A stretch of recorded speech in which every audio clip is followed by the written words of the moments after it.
For a man like Jacob Cain, the calendar was an invention for town folk. Out here, time wasn't marked by ink on paper. It was measured by the slow retreat of the frost line up the northern ridge, and the way the mud in the yard went from a thick gumbo to a cracked, pale clay under the April sun. The days had bled one into the next for so long that Jacob had stopped counting. He didn't need to. The land itself kept the score. His horse, a sturdy buckskin, still wore the thick coat of a hard winter, but the chill was leaving the nights. That was all the sign he required. He was out on the western fence line, replacing a rotted post, when a change in the sky caught his eye. Magpies. A dozen of them, circling low. Not the lazy, high circles of birds on the hunt, but tight, agitated patterns, just over the skeletal fingers of the cottonwoods behind his barn. That kind of gathering usually meant one of two things. Something was close to death, or it was already there.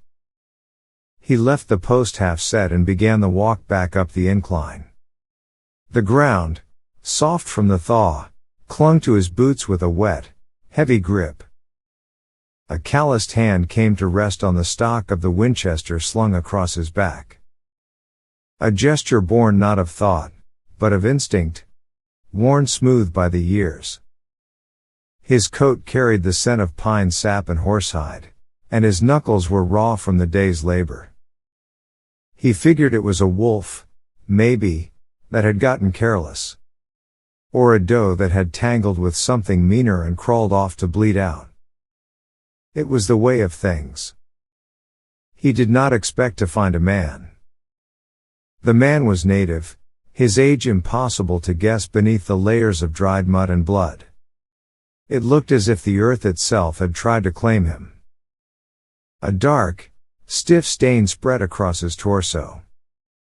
And from his side, the splintered shaft of an arrow protruded, snapped clean off. Jacob stood over him, his shadow falling across the still figure.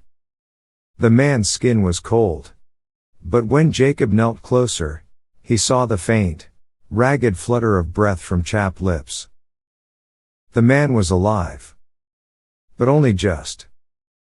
Unconscious. For a long moment, Jacob did nothing but scan the trees, his gaze sweeping the silent woods behind the fallen man. Nothing. No movement, no sound but the whisper of the wind through the dry, dead brush of last season. Jacob's own heart beat a slow, heavy rhythm in his chest. This was trouble. Trouble he had no use for. He didn't want strangers on his property, and he certainly didn't want a feud with any tribe. But he couldn't turn his back. Not on this. It wasn't in him. He dropped to one knee, pressing two fingers against the man's throat. A pulse. Thready and weak, like a moth beating against glass. But it was there. The skin was clammy. The wound smelled of sickness. Jacob stood, adjusted the rifle on his shoulder, and took hold of the man beneath the arms. He began to drag him toward the barn. He told himself it wasn't compassion. It was just the decent thing to do. A chore. Nothing more. He laid him on a bed of clean straw in a dry stall. The buckskin snorted once in protest at the intrusion, then settled. Jacob rolled up his sleeves. His supplies were meager, a kettle of water boiled on the wood stove in his cabin, a bottle of cheap whiskey, a tin of axle grease, clean rags he kept for his tools, and the skinning knife he hadn't touched since the fall. He worked with a grim, quiet focus. First, cutting away the buckskin vest. Then, with a firm grip and a steady hand, he worked the broken shaft free. The man's body arched in a silent scream, a low groan escaping his lips, but his eyes never opened. Blood, dark and thick, followed the shaft. Jacob poured the whiskey directly into the wound. The body convulsed, then went slack. He pressed the rags against the bleeding and bound them tight. He didn't speak a word through any of it. He didn't offer a prayer. He just kept his jaw set and his eyes on the task. When he was finished, he sat back on his heels, the long breath he'd been holding finally leaving him. Jacob Cain was no surgeon. He was a former cavalryman who'd seen men die from far less. He gave the man a slim chance at seeing the next sunrise. A very slim chance. Still, he went to his cabin and cooked a thin gruel from his own supply of cornmeal. It was tasteless, but it would keep a stomach from eating itself. He managed to spoon a little between the man's cracked lips. Most of it dribbled out, but some stayed down. That night, Jacob didn't sleep in his bunk. He unrolled his bedroll by the barn door, his Winchester within arm's reach, and kept a low fire burning. He didn't sleep. He watched. He listened for the sound of hoofbeats, for voices on the wind, for any sign at all that this dying man had not come alone. But the night offered only silence. The man's chest still rose and fell with the dawn. And the dawn after that. For 4 days, Jacob moved around the stranger like a ghost in his own barn. He brought water. He brought broth. He received nothing in return. No words. No name. Sometimes, the man's eyes would open, half-lidded and aware, but they stared past Jacob, through the wooden slats of the barn wall, as if looking at a place only he could see. Jacob didn't ask for explanations. He didn't want them. The land was full of ghosts already. He had no room for more. He went about his work. Mending harness. Clearing brush. Hauling water. On the 5th morning, he entered the barn with a tin of beans, and found the straw pallet empty. The man was gone. The bandage Jacob had used was folded neatly on a saddle blanket. Outside, the damp earth held no tracks. The air held no sound. Not even a goodbye. Jacob stood in the doorway for a long time, the beans growing cold in his hand. He looked out over the quiet pasture. He wasn't surprised. Men like that, men who walked close to the edge, they didn't linger. But a stillness remained. Not of peace, but of absence. A sense that a story had begun, and was not yet finished. He ate his supper alone that night. The wind rattled the windowpane once, like a visitor. He glanced at the old leather-bound journal on his shelf, the one he hadn't opened in years. He looked away. The next morning, the fog came in thick, swallowing the trees and muffling the world in a blanket of gray. Jacob stood on his porch, a mug of black coffee in his hand. And that's when he heard it. Hoofbeats.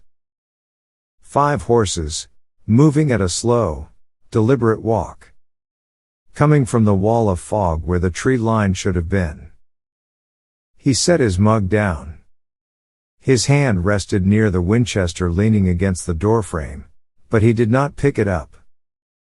5 riders emerged from the mist. And they were all women.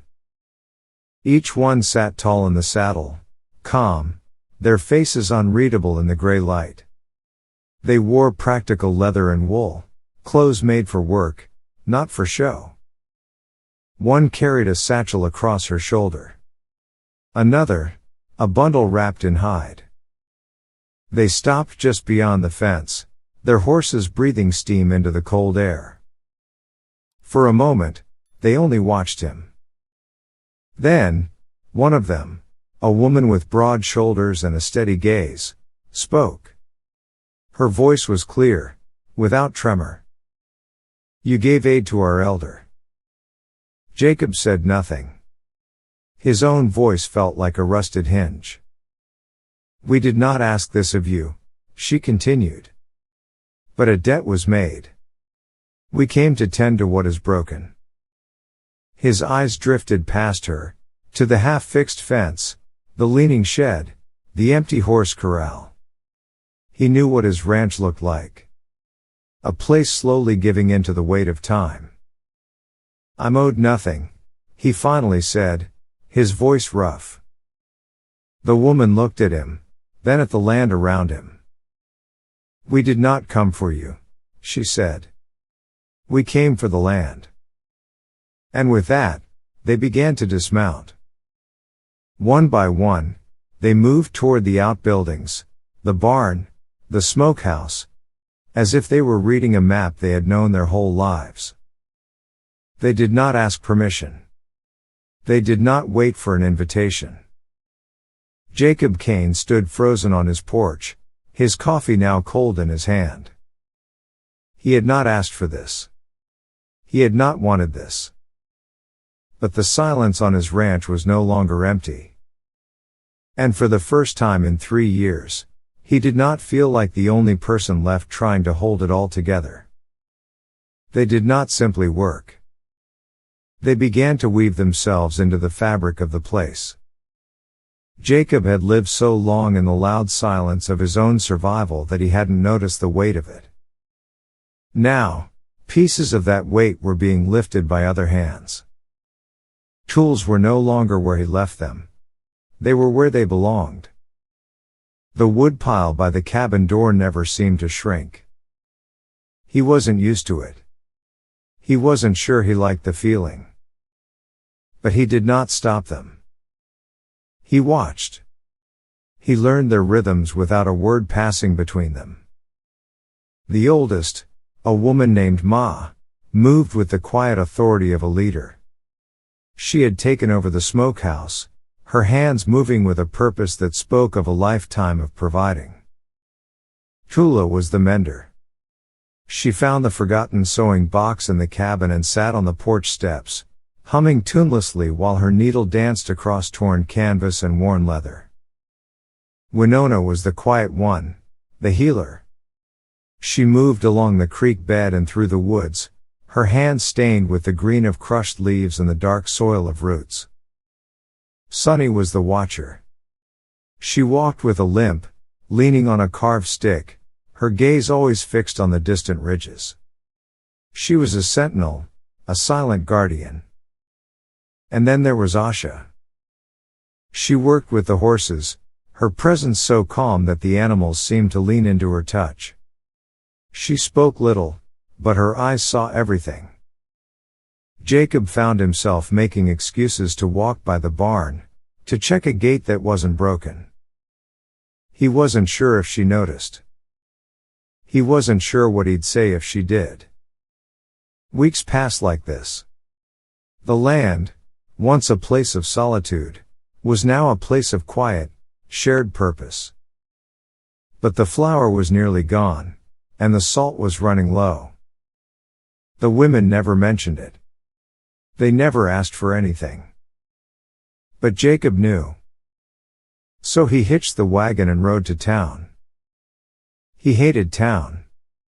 The noise, the judgment in the eyes of men who had grown soft. He felt it the moment he stepped inside Grady's mercantile. The air changed. The low murmur of conversation died. Old man Grady at the counter looked up, then immediately looked down, his jaw working on a piece of tobacco. Roy Dinsmore, a cattleman with heavy shoulders and small eyes, gave a slow nod that was more of a threat than a greeting. Jacob gathered his supplies. Salt. Flour. A coil of new rope. At the counter, Grady bagged the items in silence. Then, his voice low, he spoke. Heard you got company up there, Cain. Jacob didn't reply. Just laid the coins on the counter. Grady sniffed. Heard they ain't our kind. Jacob met his gaze. Flat. Cold. That doesn't concern you, Grady. Maybe not, the old man muttered, not looking at him. But this is a small town. Folks talk. And folks worry. Jacob walked out, the jingle of the bell above the door sounding like an alarm. The words followed him on the long ride home, heavy and sharp like stones in his gut. He hadn't thought about how it looked. A man alone for so long, now living with 5 native women. In this territory, a story like that could catch fire from a single spark of rumor. When he arrived, Asha was standing by the corral. She looked from his face to the wagon, and her gaze seemed to understand more than he could say.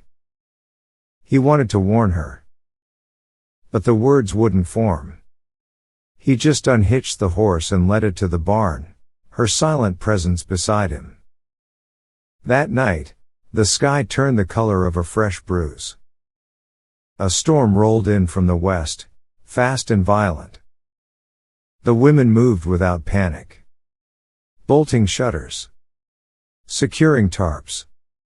Sunny remained at her post by the tree line, a lone figure against the driving rain. Jacob found Asha in the barn, her lantern casting a warm, golden light as she brushed the horses dry. He stood in the doorway, soaked through. Storm'll pass, she said, not looking up. Yeah, he answered. He watched her hands move in their steady rhythm. They're talking. In town. She stopped brushing. Waited. Saying things, he added. About you being here. All of you. Still, she said nothing. He swallowed. I don't care what they think. But they might start to matter. She nodded, a slow, weary motion. They always do. There was no fear in her voice.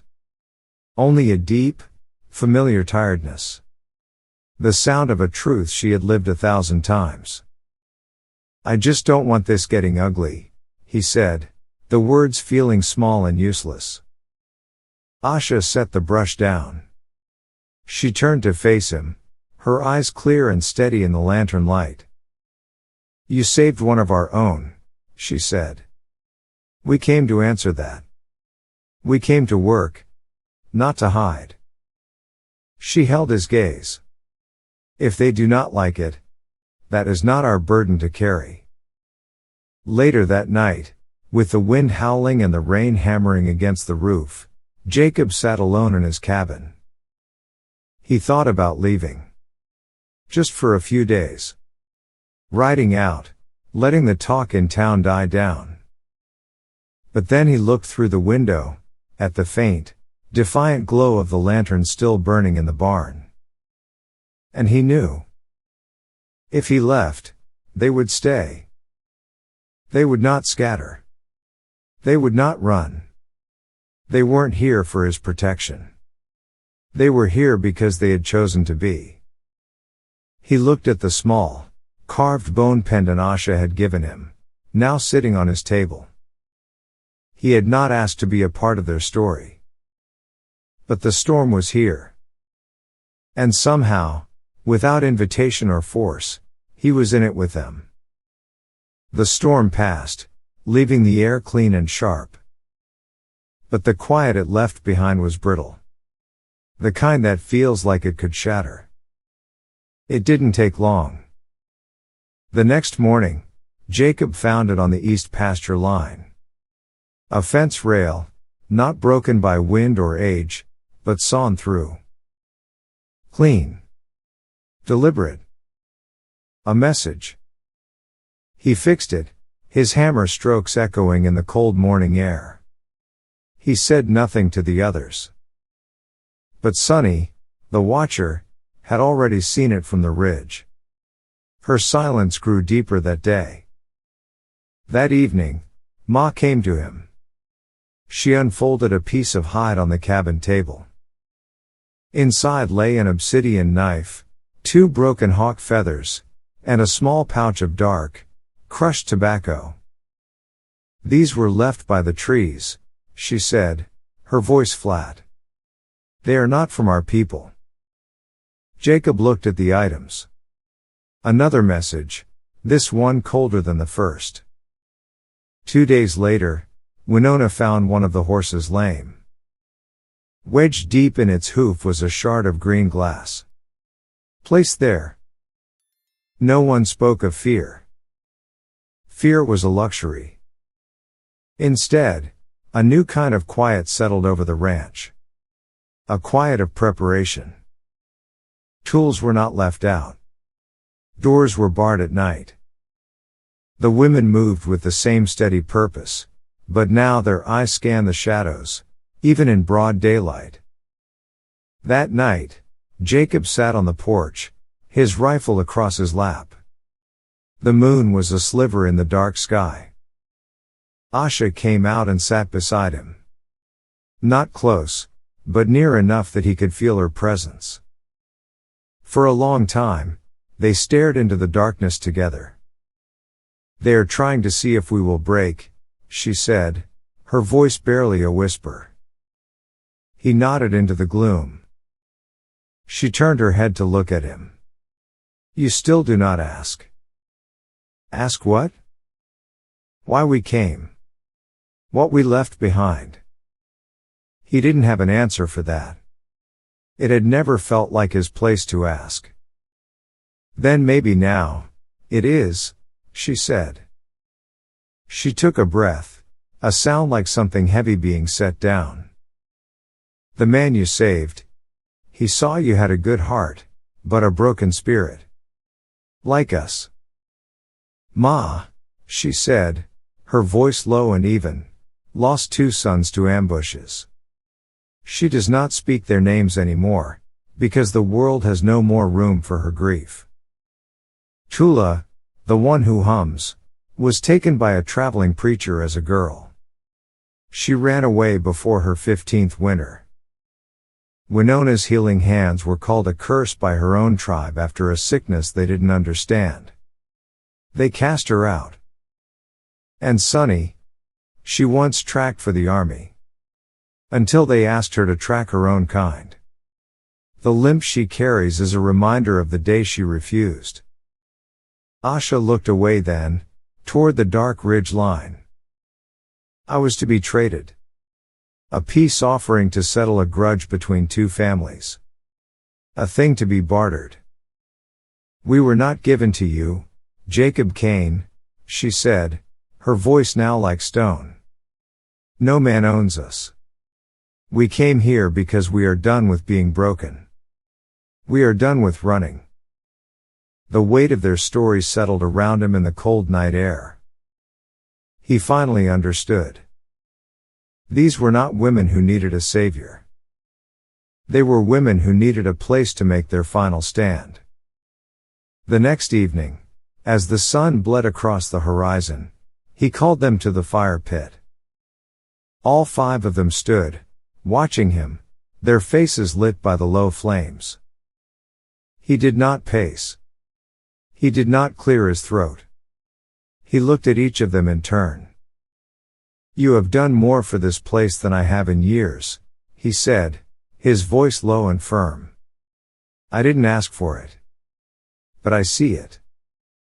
He paused, his gaze steady. There are men who will come here. They will think what we have is wrong. They will think you don't belong. He looked from Ma, to Tula, to Winona, to Sunny, and last, to Asha. If they come, they will expect me to stand aside. They will be wrong. You are not guests here. If you want to stay, you stay. And if you stay, he took a breath, I stand with you. The fire crackled in the silence. Then Asha stepped forward slightly. We already stayed, she said softly. We were just waiting to see if you would. That night, for the first time, they ate together. No ceremony. Just the simple sound of spoons scraping against tin bowls around a shared fire. It wasn't a family. Not yet. But it was something close. And later, as Jacob lay in his bunk, he felt it in his chest. The low, steady pull of something real. Something worth fighting for. For 3 days, the silence held. But it was a different kind of quiet now. Not peace, but the stillness of a coiled snake. They rose before the sun, each of them moving with a new, sharp awareness. They knew the stand they had taken. And they knew it would be answered. The answer came not with a shout, but a whisper.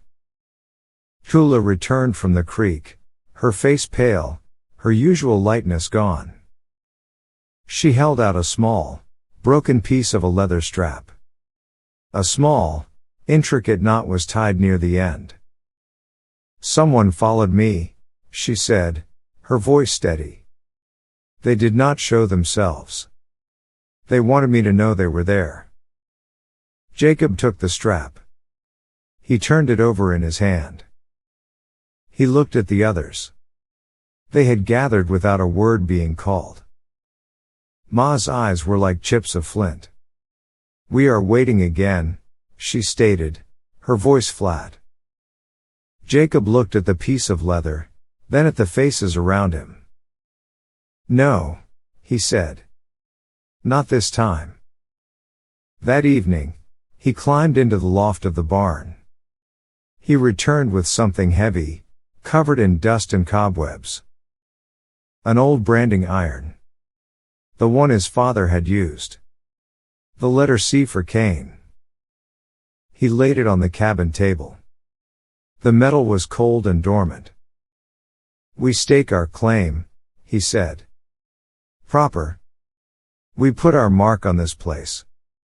On the fence, the barn, the gate. We let them see this land is not abandoned. He turned to Asha. You said this land isn't mine. You were right. He looked at all of them. But it can be ours. If we say so. Asha met his gaze, her eyes searching his. Then, she gave a single, slow nod. They worked into the night, under the light of lanterns and a sliver of moon. Tula, the mender, stitched a small, circular symbol into the canvas tarp covering the shed. Ma mixed charcoal and oil, and with her fingers, painted a sign of 2 interlocking lines above the smokehouse door. Winona placed 3 smooth, gray stones in a triangle at the edge of her herb garden, a sign from her mother's line. Sunny, the watcher, went to the main corral post and silently tied a braid of her own dark hair around it. And then, Jacob, with Asha standing beside him, pressed the red-hot brand into the heavy wood of the outer gate. The wood hissed, blackened, and smoked. It was not just a letter. It was not just a mark. It was a line. Drawn between before, and now. The next morning, they waited. By midday, the sound of hooves returned. This time, 6 riders. They came in a line, slow and arrogant. New faces, but the same cold intent. Jacob stood before the barn. The Winchester was across his chest, not raised, just present. The women stood with him. Not behind him, but beside him. A wall of quiet defiance. The lead rider, a man with a scarred face, pulled his horse to a stop.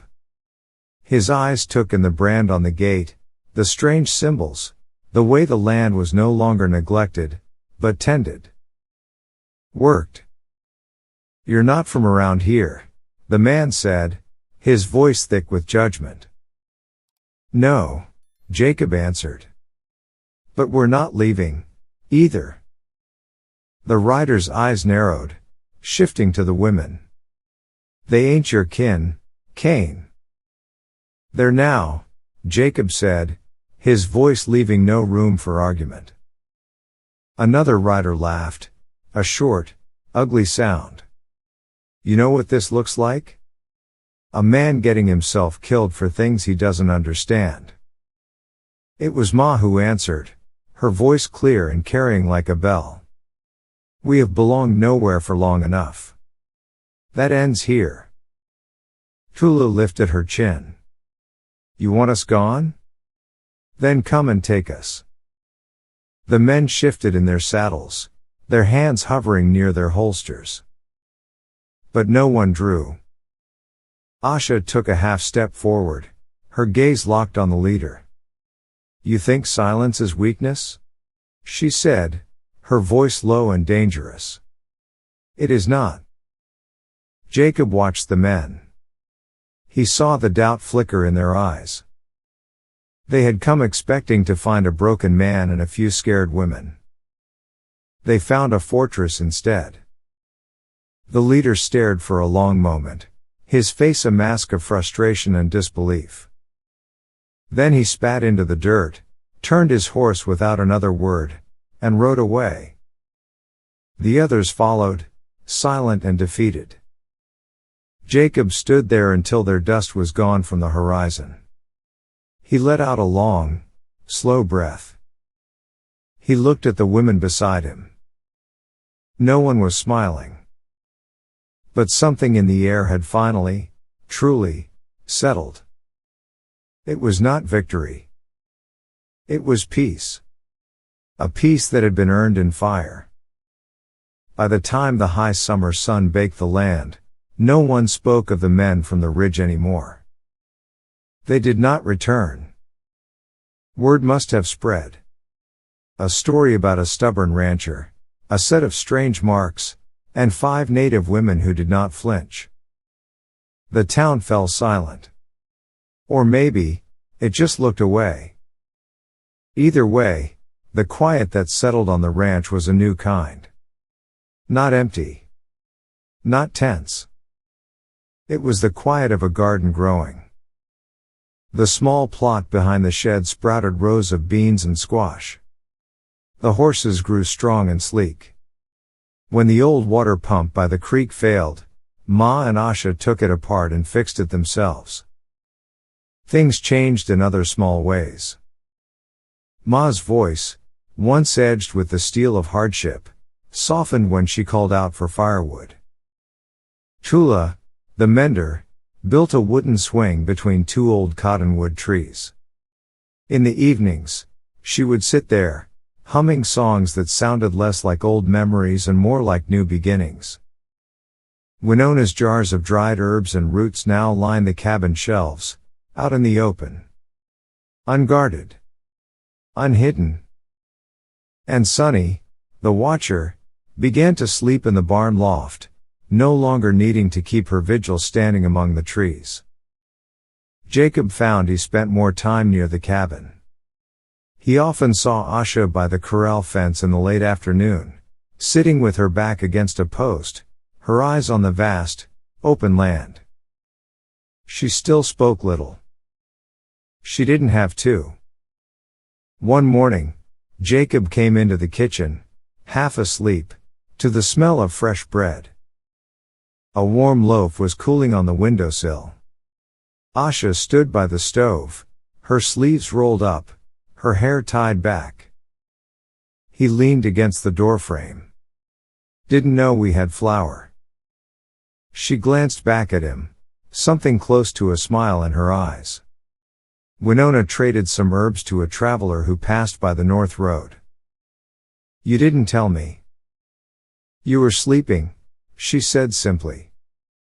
He stepped inside. And you can bake. I can try. He sat at the table and watched her work. Through the open door, he could hear the others. The rhythmic scrape of a shovel, the cluck of chickens, the distant sound of an axe splitting wood.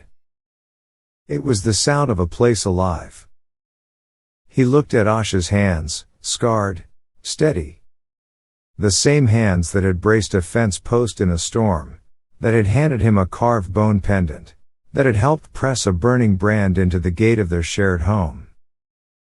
He spoke, his voice low. "You ever think about leaving?" She paused in her work. She looked out the window, at the land stretching out before them. "I used to," she said. "And now?" She looked at him then, her gaze direct and clear. "Now, I just want a home." Later that day, they dug a new fence line together, on the far edge of the west pasture. The old posts had rotted through. Jacob drove the shovel into the earth. Ma and Sonny set the heavy beam. Tula carried water from the creek. Winona handed him a cloth to wipe the sweat from his face. Asha was beside him, handing him nails. They worked without speaking, their movements a shared and easy rhythm. The sound of their labor filled the afternoon air. It was not silence. It was presence. When they stopped for water, Jacob leaned against a newly set post and looked out over the land that he had once thought of as his burden. It now stretched before him, wide and open and full of life. That evening, they ate outside beneath a sky full of stars. The swing creaked softly in the breeze. Later, Jacob went inside the cabin. He took down his old leather-bound journal. The one he never wrote in. He opened it for the first time in 3 years. He uncapped the ink. He didn't write much. Just the date. And one sentence. They stayed. He closed the cover, set the book down, and looked across the table at the empty chairs, knowing they would be full again in the morning. And for the first time in his life, Jacob Cain felt what it truly meant to belong. Not because he held the land alone, but because he no longer had to.